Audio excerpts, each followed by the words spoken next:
Olá, como vamos? Tudo certo aí, né? Eu esperei passar de 10 da noite para poder dizer essa frase mais tranquilamente, que é a frase do momento. Se o Campeonato Brasileiro terminasse hoje, o São Paulo seria o campeão. Essa é a frase que está todo mundo enchendo a boca para falar, pelo menos os São Paulinos, para a gente pelo menos ter o gostinho de falar alguma coisa, né? Porque a gente não sabe como vai ser o dia de amanhã. Mas o que importa aqui nessa conversa do nosso Robson Ramos Fala é o que aconteceu ontem. O que vai acontecer amanhã pertence ao amanhã, e aí a gente vai ver e vai comentar cada coisa no seu devido dia, cada acontecimento no seu devido tempo, certo? O importante é que ontem o São Paulo fez a lição de casa completa, muito diferente do que havia feito no ano passado, na primeira rodada do Campeonato Brasileiro, ainda sob o comando do Hernan Crespo, o que provocou uma discussão grande na época, porque teve gente achando que eu estava querendo derrubar o Crespo, que eu não era grato ao Crespo por causa do título paulista, que tinha que entender que o time estava relaxado, que os jogadores tinham vindo de uma semana de festas, e que isso tem que ser compreendido e tal. A compreensão deu no que deu, né? 10 jogos sem vitória, aliás, 9 jogos sem vitória, com apenas a 10ª rodada sendo aquela onde o São Paulo conseguiu vencer uma partida no campeonato de 2021, e aí terminou, como todo mundo sabe, beijando a zona do rebaixamento lá na última rodada, meio que garantindo a vaga na primeira divisão 2 rodadas antes, mas depois tendo que confirmá-la na última rodada para que nada ficasse sobrando, nenhuma dúvida ficasse sobrando ali. Dessa vez não, a lição de casa foi feita. E a lição de casa na primeira rodada do Campeonato Brasileiro, quando se trata de jogar em casa, é vencer. O São Paulo venceu o Atlético Paranaense e venceu de todas as maneiras necessárias num jogo como esse. Venceu em casa e por goleada. Por que isso é importante? Porque o São Paulo virou a rodada na liderança do campeonato. Não quer dizer nada ser líder agora? Não quer dizer nada ser líder agora, mas quer dizer tudo, né? Porque você relaxa para o próximo compromisso, que é algo que eu alertei aqui o ano passado. Qual é o problema de você não vencer em casa? É você ter que resolver o problema que você criou no compromisso seguinte.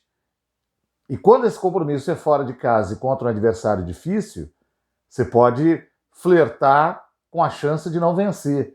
E aí você tem 2 jogos com resultado negativo e começa a depender do terceiro para resolver os problemas do primeiro e do segundo, e do quarto para ratificar essa melhora, né? Quando você ganha o primeiro, você só vai ter que resolver algum eventual problema lá pela terceira ou quarta rodada.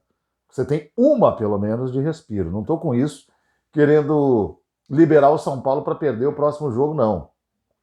Só estou dizendo que você entra com um peso menor na partida seguinte, que é o peso da tabela. Você entra com todos os outros pesos do confronto, menos o peso da tabela. Você só tem a responsabilidade de jogar e garantir um resultado positivo. E não jogar, garantir um resultado positivo e ficar torcendo para outros times para que esse resultado positivo possa, de fato, te dar uma vantagem que você ainda não tem. Meio complicado, mas ao mesmo tempo é fácil. Então, o São Paulo com 4-0 no placar se tornou líder da competição porque tem também o melhor ataque e, consequentemente, o melhor saldo de gols. Ficou à frente, por exemplo, do time do Coritiba, que venceu por 3-0, do Corinthians, que venceu por 3-1, do Ceará, que venceu por 3-2, do Atlético, que venceu por 2-0, do Cuiabá, que venceu por 1-0, e do Avaí, que venceu por 1-0. E para aqueles que perguntam, acabou agora há pouquinho lá em Caxias do Sul, Juventude e Red Bull Bragantino empataram, então eles não ameaçaram a liderança do São Paulo. São Paulo que para mim fez uma das melhores partidas do ano, com o time que o Rogério Ceni elegeu como base dessa equipe para encarar o Campeonato Brasileiro após a maratona do Campeonato Estadual, e que mais uma vez foi muito bem. Então a gente pode colocar aí na balança que o revés importante do São Paulo, infelizmente, foi mesmo na semana passada a final do Campeonato Paulista contra o Palmeiras, os 4-0 contra, porque de resto estava tudo certo nesse time. E ele tem que começar a ser também um time refratário a esses reveses, a essas situações de resultado negativo que você vai ter que depois dar um tremendo jeito para poder explicar e para poder reverter, né? A base do time foi um pouquinho alterada só, porque o Gabriel Sara e o Rodrigo Nestor estão machucados, então jogaram o Nicão e o Alisson mais uma vez. O Alisson, inclusive, que acho que deve continuar no time por mais um tempo, porque ele se deu muito bem naquela função que ele está fazendo ali do meio para o lado esquerdo, né? Ajuda muito a equipe, ajudou ontem também demais a equipe do São Paulo e foi um dos colaboradores para que essa vitória acontecesse. E a outra figura importante desse time, o Jonathan Calleri, não precisa nem explicar muito por quê. O São Paulo tem um jogador especial nas suas mãos, que já tem que começar a pensar em tentar manter no final do ano, dependendo do que acontecer no campeonato até lá, porque já está mais do que provado que o Calleri é muito importante para esse time. Teve um vídeo que a gente fez aqui só para falar dele há algumas semanas, e tudo que a gente falou naquele vídeo se comprovou mais uma vez, né? O Calleri, ele é o desafogo de um time que precisa lutar muito para fazer gol, porque o sistema de jogo do São Paulo não facilita a vida do jogador para que ele fique na cara do gol e possa concluir, né? Não é que faz mal para o jogador, não é isso. É que é um esquema de jogo que exige muita concentração e muita dedicação ao jogo todo, porque é um sistema basicamente que consiste em tentar abrir defesas fechadas. Então, você precisa de um cara como o Calleri para dar conclusão positiva, né, para esse sistema. E ele está dando conta do recado, é o jogador mais importante do elenco hoje. Talvez não seja o mais técnico, como a gente abordou aqui, mas é certamente aquele jogador que não pode faltar, porque ele representa o desafogo no time do São Paulo. Ele jogou bem demais, de novo ele brigou muito, essa é uma característica importante, ele não se esconde do jogo, ele dá trabalho para a zaga adversária, ele incomoda os jogadores, ele cobra do seu time, inclusive, porque ele quer que a bola esteja no pé dele o tempo todo, e isso faz com que ele atinja resultados positivos como esse de ontem, com 3 gols, um deles um golaço, um gol de percepção de centroavante, porque o Igor Gomes foi tentar dar um sem pulo, acabou furando, e a bola sobrou na frente dele de costas, e ele teve teve o espírito de conseguir girar o corpo sem deixar a bola sair do domínio e bater no ângulo do Bento ontem, que cá entre nós ajudou o São Paulo pra caramba também. Aliás, o Atlético Paranaense ajudou muito o São Paulo também, né? Isso precisa ser dito, não pode ser desprezado, mas não pode ser tratado como algo superior ao restante do jogo. O São Paulo ganhou porque mereceu, mas é fato que enfrentou um time muito fragilizado. O Atlético Paranaense, que começa a temporada de 2022, é um time que não conseguiu ir à final do Campeonato Paranaense, é um time que teve dificuldades na Libertadores da América na semana passada e que não conseguiu ainda achar um jeito de jogar nesse início do Campeonato Brasileiro.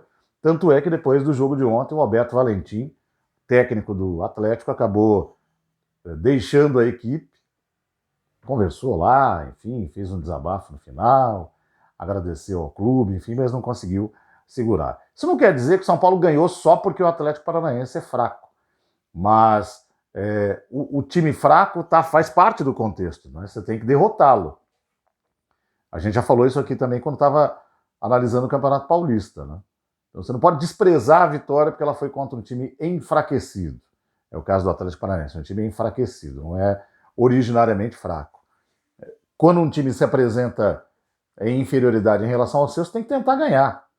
E você tem que tentar fazer o máximo de gols possível, exatamente para que num confronto um pouco mais difícil, você tenha um pouco mais de tranquilidade para resolver as coisas sem ficar pensando em outro resultado. Atuações muito boas, mais uma vez, do Léo e do Diego Costa, se bem que menos incomodados ontem. Igor Gomes, de novo, jogou demais e a torcida continuou no pé do cara, porque não vê o que ele faz em campo, né? O jogo dele é meio invisível. Isso não quer dizer, não trocadilho nenhum de que o jogador não aparece, não, ele aparece para o time, aquele velho bordão, né? É um jogador que aparece muito mais para o time do que para a torcida.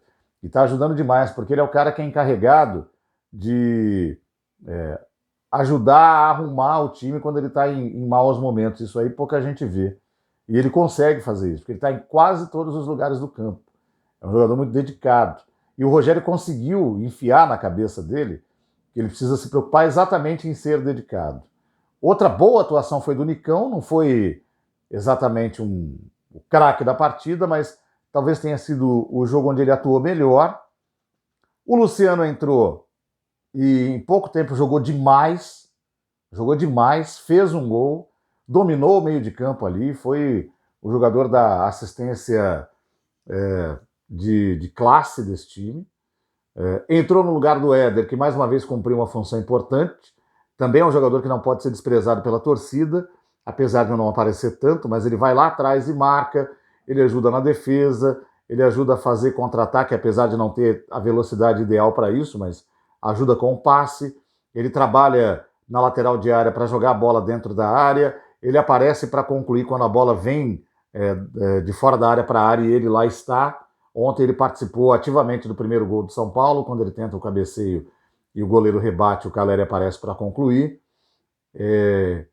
Enfim, são atuações boas que precisam ser guardadas e todas elas sendo muito observadas pelo Rogério. Na quinta-feira tem Copa Sul-Americana, o Everton no Morumbi, possivelmente o time mais fraco do grupo, e aí de novo o São Paulo tem a missão de vencer, porque a gente precisa lembrar, só um se classifica nessa fase da Sul-Americana.